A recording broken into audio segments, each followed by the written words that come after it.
Kako deluje in kakšen je namen te čistilne naprave? Namen čistilne naprave je seveda, da čisti odpadne vode mesta, za katerega je zgrajena.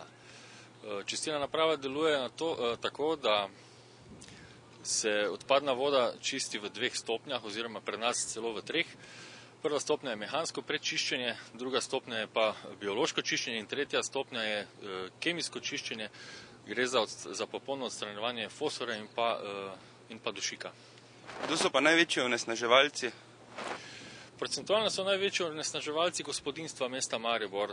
Na to seveda sledi industrija in pa meteorne odplake. Se pravi, tudi vse tista umazanija, ki se ob velikih deževjih spere v kanalizacijo iz cestišč in pa z parkirnih površin, se očisti prav tako na čistilni napravi.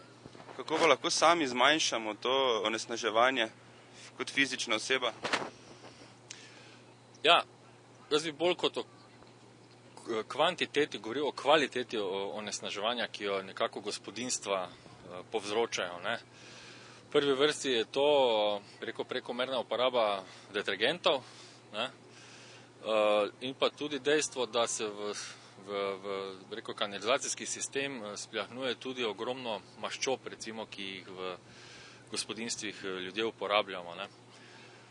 Te maščobe ali pa recimo detergenti so na čistilni napravi potem ustrezno procesno obravnavani, ampak več ko je maščob, težje je ta postopek čiščenja odpadne vode. Kje pa se ta umazanija potem zadržuje in kaj storite z njo, ko se voda prečisti?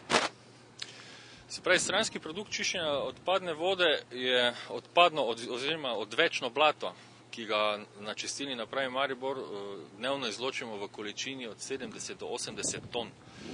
To odvečno blato se izloča v postrojenju dehidracije in ima 25% suhe snovi in tako blato, ki ga naložimo večkrat na dan v kesone po 20 ton, se dnevno odvaža potem v sosednjo Avstrijo na sosežig.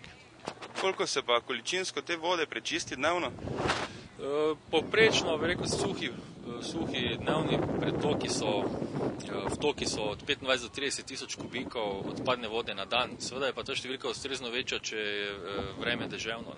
Potem pridemo tudi do 70-80 tisoč kubikov na dan.